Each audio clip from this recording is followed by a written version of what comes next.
Phenol की हम अभिक्रिया पढ़ेंगे तो फिनोल की पहली नाइट्रिक जो अभिक्रिया थी वो तनु नाइट्रिक अम्ल के साथ थी। किसके साथ? तनु नाइट्रिक अम्ल के साथ।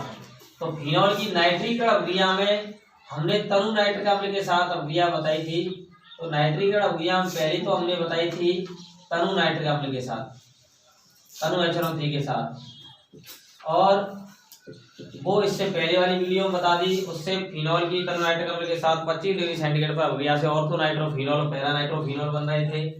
लेकिन अगर हम शांत नाइट्रिक अम्ल के साथ फिनोल की अभिक्रिया करा देंगे तो 2,4,6 ट्राइनाइट्रोफिनोल अर्थात पिक्रिक अम्ल बनता है। फिनोल ये है और इसकी अभिक्रिया किसके साथ कराएं? फिनोल की शांत नाइट्रिक अम्ल के साथ। इसके साथ शांत HNO3 के साथ कराएं। तो शांत नाइट्रिक अम्ल के साथ इसके 3 अणु अभिक्रिया करेंगे। किसके कितने? 3 अणु। तो 3 अणु हम इस प्रकार से लिख लेते हैं OHNO2 और OHNO2 और OHNO2 इस तरह से। तो फिनोल की दोनों ऑर्थो स्थिति पर H है और पैरा स्थिति पर एक H है। तो ऑर्थो स्थिति पर जो H है वह रिएक्शन किस प्रकार से करता है? शांत नाइट्रिक अम्ल के तीनों अणुओं के साथ ऑर्थो स्थिति का H और एक नाइट्रिक अम्ल का OH जल बाहर निकल जाएगा। ऐसे ही दूसरा यहाँ से ऐसे अभिक्रिया कर जाएगा और तीसरा यहाँ से ऐसे अभिक्रिया कर जाएगा, ऐसे। यानी नाइट्रिक अम्ल के तीनों अणु फिनोल के एक ही अणु पर दोनों ऑर्थो और पैरा स्थिति से अभिक्रिया कर जाएंगे और ये अभिक्रिया बहुत ही तीव्र गति से हो जाएगी और 2,4,6 ट्राइनाइट्रोफिनोल अर्थात पिक्रिक अम्ल का निर्माण हो जाएगा। 2,4,6 ट्राइनाइट्रोफिनोल। यहाँ इस तरह से क्रमांकन कर लेंगे इसका। 2,4,6 ट्राइनाइट्रोफिनोल, 2,4,6 ट्राइनाइट्रोफिनोल, 2,4,6 ट्राइनाइट्रोफिनोल, 2,4,6 ट्राइनाइट्रोफिनोल, जिसको पिक्रिक अम्ल भी कहते हैं। क्या कहते हैं? पिक्रिक अम्ल यानी picric acid. Picric acid. When phenol react with concentrated nitric acid to prepare picric acid, that is 2,4,6 trinitrophenol after removal of 3 molecule of water. यानी इसमें से 3 जल के अणु इसमें से बाहर निकल जाते हैं और इस तरह से NO2 दोनों ऑर्थो और पैरा स्थिति पर NO2 जुड़ जाता है। तो 2,4,6 ट्राइनाइट्रोफिनोल अर्थात पिक्रिक अम्ल का निर्माण होता है। फिनोल की शांत नाइट्रिक अम्ल के साथ अभिक्रिया से बना 2,4,6 ट्राइनाइट्रोफिनोल अर्थात पिक्रिक अम्ल कम मात्रा में बनता है, यानी कम लब्धि में बनता है, निम्न लब्धि यानी लो यील्ड में बनता है, कम मात्रा में बनता है। इसलिए उच्च लब्धि में अभिक्रिया कराने के लिए, उच्च लब्धि में इसको प्राप्त करने के लिए पिक्रिक अम्ल को, तो हमें क्या करना पड़ेगा? सबसे पहले फिनोल की शांत सल्फ्यूरिक अम्ल के साथ अभिक्रिया कराते हैं। तो क्या बनता है उससे कि 2,4,6 डाइसल्फोनिक अम्ल बनता है, यानी 2 हाइड्रोक्सी मतलब हाइड्रोक्सी 2,4,6 डाइसल्फोनिक अम्ल बनेगा। ठीक है। तो वहां पर 2,4,6 पोजीशन पर जो नाइट्रो समूह लाना है तो उसके लिए हमें सबसे पहले फिनोल की शांत नाइट्रिक अम्ल के साथ अभिक्रिया कराएंगे, फिर शांत नाइट्रिक अम्ल के साथ शांत सल्फ्यूरिक अम्ल के साथ अभिक्रिया कराएंगे फिनोल की, फिर लास्ट में शांत नाइट्रिक अम्ल के साथ कराएंगे, तब ज्यादा मात्रा में बनेगा। तो इसलिए हमें यहाँ ज्यादा लब्धि में बनाना है, इसको उच्च लब्धि में प्राप्त करना है फिनोल से पिक्रिक अम्ल। तो हम नाइट्रिक कारक मिश्रण का प्रयोग करते हैं। किसका? और नाइट्रिक कारक मिश्रण में सांद्र H2SO4 प्लस सांद्र HNO3 ये दोनों का मिश्रण लेते हैं। इसको नाइट्रिक कारक मिश्रण कहते हैं। क्या कहते हैं? नाइट्रिक कारक मिश्रण, नाइट्रेटिंग मिक्सचर कहते हैं इसको। नाइट्रिक कारक मिश्रण को क्या कहते हैं? Nitrating mixture. ज्यादा मात्रा में हमें प्राप्त करना है क्या? 2,4,6 ट्राइनाइट्रोफिनोल। तो नाइट्रिक कारक मिश्रण के साथ इसकी अभिक्रिया करा देंगे तो 2,4,6 ट्राइनाइट्रोफिनोल जो बनेगा वो ज्यादा मात्रा में बनेगा। ठीक है। इसमें भी वही रिएक्शन DH2 बाहर हो जाएगा, यहाँ शांत H2SO4 उत्प्रेरक का कार्य करेगा। ठीक है। और इस तरह से 2,4,6 ट्राइनाइट्रोफिनोल ये जो बनेगा 2,4,6 ट्राइनाइट्रोफिनोल वो ज्यादा मात्रा बनेगा उच्च लब्धि में। तो उच्च लब्धि में 2,4,6 ट्राइनाइट्रोफिनॉल पिक्रिक अम्ल बनाना है तो उसकी फिनॉल की अभिक्रिया किसके साथ कराएंगे हम? नाइट्रिक कार्बन मिश्रण, नाइट्रेटिक मिक्सचर, शांत सल्फ्यूरिक अम्ल और शांत नाइट्रिक अम्ल दोनों के मिश्रण के साथ अभिक्रिया कराएंगे फिनॉल की, तब बनेगा ये उच्च लब्धि में। ओके, तो फिनॉल की रासायनिक गुणधर्म में हमने पहली रासायनिक गुणधर्म नाइट्रिक अभिक्रिया पढ़ी जिसमें तनु नाइट्रिक अम्ल और शांत नाइट्रिक अम्ल के साथ अभिक्रियाएं पढ़ी। इसके बाद हम हैलोजनीकरण अभिक्रिया पढ़ेंगे, फिनॉल की हैलोजनीकरण अभिक्रिया। तो नाइट्रिक अभिक्रिया इलेक्ट्रॉन स्नेह प्रतिस्थापन अभिक्रिया पहली कंप्लीट हो गई। दूसरे नंबर की हैलोजनीकरण अभिक्रिया में ब्रोमीनीकरण अभिक्रिया पढ़ेंगे स्पेशली। कौन से नंबर की? ब्रोमीनीकरण या हैलोजनीकरण अभिक्रिया में पहली ब्रोमीनीकरण अभिक्रिया कौन सी पढ़ेंगे? वो है क्लोरोफॉर्म या कार्बन डाइसल्फाइड की उपस्थिति में ब्रोमीनीकरण कराएंगे फिनॉल का, तो उससे ऑर्थो ब्रोमोफिनॉल और पैरा ब्रोमोफिनॉल बनेंगे उसी प्रकार से जैसे तनु नाइट्रिक अम्ल से बने थे। ऑर्थो ब्रोमोफिनॉल कम मात्रा में बनेगा, पैरा ब्रोमोफिनॉल ज्यादा मात्रा में बनेगा। लेकिन ब्रोमीन जल के साथ अभिक्रिया कराएंगे तो 2,4,6 ट्राई ब्रोमोफिनॉल बनेगा, वो ज्यादा मात्रा में बनेगा। तो नेक्स्ट लिखेंगे नाइट्रीकरण के बाद ब्रोमीनीकरण, हेडिंग डालें ब्रोमीनीकरण यानी हैलोजनीकरण का ही टाइप है। फिनॉल की इलेक्ट्रॉन स्नेह प्रतिस्थापन अभिक्रिया का दूसरा टाइप है हैलोजनीकरण में कौन सी? ब्रोमीनीकरण। ये फिनॉल की इलेक्ट्रॉन स्नेह प्रतिस्थापन अभिक्रिया का सेकंड उदाहरण है ब्रोमीनीकरण। ये ब्रोमीनीकरण हैलोजनीकरण में ही है, इसमें हैलोजनीकरण, और इस हैलोजनीकरण को हैलोजिनेशन कहते हैं और इंग्लिश में ब्रोमीनेशन कहते हैं। क्या कहते हैं? ब्रोमीनेशन। इसको हैलोजिनेशन भी कहते हैं। क्या कहते हैं? हैलोजिनेशन। इसमें दो रिएक्शन है। पहली रिएक्शन है ब्रोमीन अणु के साथ फिनॉल की अभिक्रिया कराएंगे तो क्लोरोफॉर्म या कार्बन डाइसल्फाइड की उपस्थिति में अभिक्रिया कराएंगे। CH-Cl3 क्लोरोफॉर्म अथवा कार्बन डाइसल्फाइड की उपस्थिति में फिनॉल की Br2 अणु के साथ अभिक्रिया electrophilic substitution reaction of bromine molecule with phenol in presence of chloroform और कार्बन डाइसल्फाइड।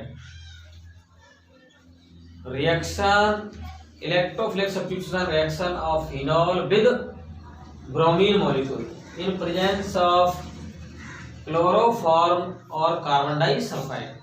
क्लोरोफॉर्म या कार्बन डाइसल्फाइड की उपस्थिति में फिनॉल की Br2 अणु के साथ रिएक्शन कराएंगे तो उससे ऑर्थो ब्रोमोफिनॉल और पैरा ब्रोमोफिनॉल का फॉर्मेशन होगा। ठीक है, ये इंग्लिश में इस तरह से लिख सकते हैं, reaction of phenol with Br2 in presence of chloroform that is carbon disulphide. ठीक है, तो फिनॉल की रिएक्शन जब कराएंगे हम इसकी प्रेजेंस में Br2 अणु के दो अणु लेंगे। कितने अणु लेंगे? Br2 के दो अणु लेंगे। इसी प्रकार से फिनॉल के भी दो अणु लेंगे। इसके फिनॉल के भी दो अणु ले लेंगे, जैसे हमने तनु नाइट्रिक अम्ल के साथ अभिक्रिया कराई, बिल्कुल उसी प्रकार से रिएक्शन होगी। तो यहाँ एक H यहाँ से एक ब्रोमीन परमाणु के साथ रिएक्शन होगी। इसकी उपस्थिति में क्लोरोफॉर्म या कार्बन डाइसल्फाइड की उपस्थिति में, तो देखो ऑर्थो ब्रोमोफिनॉल और दूसरा कौन सा बनेगा? पैरा ब्रोमोफिनॉल का निर्माण होगा। ऑर्थो ब्रोमोफिनॉल, पैरा ब्रोमोफिनॉल और HBr इसमें से कितने निकल जाएंगे? 2 HBr बाहर हो जाएंगे। 2 HBr बाहर हो जाएंगे। ऑर्थो ब्रोमोफिनॉल और पैरा ब्रोमोफिनॉल, ऑर्थो ब्रोमोफिनॉल और पैरा ब्रोमोफिनॉल यानी 2 ब्रोमोफिनॉल। IUPAC नाम क्या होगा? 2 ब्रोमोफिनॉल। ये कम मात्रा में होगा। और ये 4 ब्रोमोफिनॉल, 1 2 3 4 ब्रोमोफिनॉल, ये ज्यादा मात्रा में बनेगा। ठीक है, ये क्या होगा? माइनर प्रोडक्ट यानी कम मात्रा में बनेगा, यानी निम्न उत्पाद। और ये होगा मेजर प्रोडक्ट यानी ये ज्यादा मात्रा में बनेगा मेजर प्रोडक्ट। ठीक है, तो फिनॉल के 2 अणु लेंगे, ब्रोमीन अणु के 2 अणु लेंगे, कार्बन क्लोरोफॉर्म अथवा कार्बन डाइसल्फाइड की उपस्थिति में रिएक्शन कराएंगे। तो इससे क्या बनेगा, ये ऑर्थोब्रोमोफिनॉल और पैराब्रोमोफिनॉल बनेगा। ऑर्थोब्रोमोफिनॉल निम्न उत्पाद के रूप में बनेगा और पैराब्रोमोफिनॉल उच्च उत्पाद के रूप में प्राप्त होगा। ठीक है, ये सेकंड नंबर की रिएक्शन है, कौन सी, ब्रोमीनीकरण अभिक्रिया। कौन सी, ब्रोमीनीकरण अभिक्रिया। ठीक है, तो फिनॉल की ब्रोमीनीकरण अभिक्रिया, पहली हमने नाइट्रीकरण अभिक्रिया कराई, फिनॉल की इलेक्ट्रॉन स्नेह प्रतिस्थापन अभिक्रिया। नाइट्रीकरण में तनु नाइट्रिक अम्ल और सांद्र नाइट्रिक अम्ल के साथ अभिक्रिया कराई। लेकिन ब्रोमीनीकरण अभिक्रिया में पहली क्लोरोफॉर्म या कार्बन डाइसल्फाइड की उपस्थिति में फिनॉल की ब्रोमीन अणु के साथ अभिक्रिया कराएंगे तो ऑर्थोब्रोमोफिनॉल और पैराब्रोमोफिनॉल बनेगा। इसको 2 ब्रोमोफिनॉल, इसको 4 ब्रोमोफिनॉल कहेंगे। और इसमें HBr के अणु कितने बाहर निकलेंगे, 2 HBr के बाहर निकलेंगे। क्यों कि HBr यहाँ से, तो 2 HBr कैसे होगा, यहाँ से भी एक HBr, Br2 के इसमें 2 अणु लेंगे, 2 ब्रोमीन के अणु लेंगे और 2 फिनॉल के अणु लेंगे। हैं कितना 2H कैसे, कहाँ पर जी वाला, यहाँ ये एक H बना दो, एक ऑर्थो पर बना दिया, एक पैरा पर।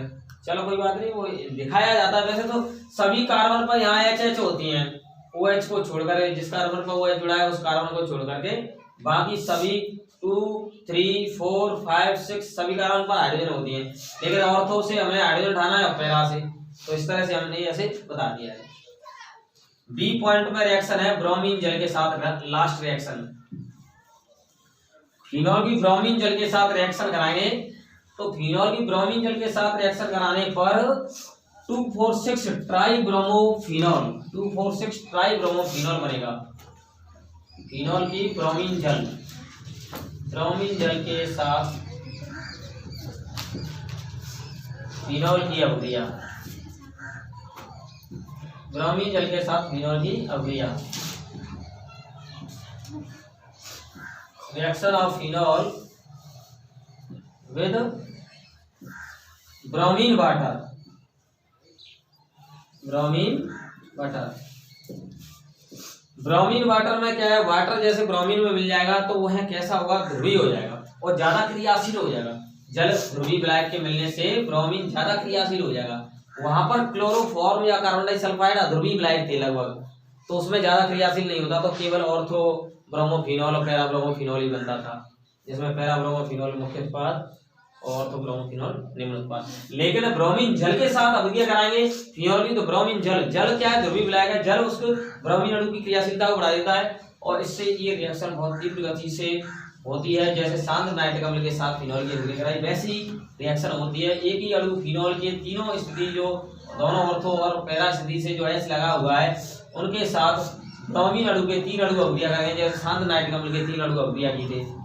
तो इस तरह से इसको हम ऐसे लिख लेंगे, देखो Br2 के हमने कितने अणु लिख लिए, 3 अणु, यानी ये रिएक्शन ब्रोमीन जल के साथ हो रही है। ब्रोमीन जल मिला दिया, जल से इसकी क्रियाशीलता बढ़ गई और ब्रोमीन अणु का एक अणु, तो ब्रोमीन अणु ये हो गया, दूसरा अणु ये हो गया और तीसरा अणु ये हो गया। एक Br2 में कितने Br होते हैं, 2 Br होते हैं ब्रोमीन, तो इस तरह से 3 Br2 में कितने होंगे, 6 Br होंगे। हमने को इस तरह से लिख लिया। अब एक Br2 तो ये हो गया Br2, इसमें से एक HBr निकल जाएगा, ये ब्रोमीन परमाणु यहाँ जुड़ जाएगा। ऐसे दूसरा ब्रोमीन परमाणु Br2 में से एक ब्रोमीन परमाणु, एक HBr यहाँ से निकल जाएगा। भाई Br2 को कैसे लिख सकते हैं, Br2 को ब्रोमीन के 2 परमाणुओं से एक एकल बंध के द्वारा जोड़ करके लिख सकते हैं ना। किसके द्वारा लिख सकते हैं, एकल बंध के द्वारा। तो एक ब्रोमीन अणु को Br से Br लिख सकते हैं, तो 3 ब्रोमीन अणु को ऐसे लिख सकते हैं और बारी बारी से HBr, इसमें से हाइड्रोब्रोमिक अम्ल बाहर निकालते जाएंगे, हाइड्रोब्रोमिक अम्ल और हाइड्रोब्रोमिक अम्ल। तो इस तरह से 3 हाइड्रोब्रोमिक अम्ल के अणु बाहर हो जाएंगे,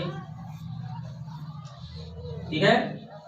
और 2,4,6 ट्राइब्रोमोफिनॉल, 2,4,6 ट्राइब्रोमोफिनॉल 1, 2, 3, 4 5 6 2 4 6 ट्राई ब्रोमो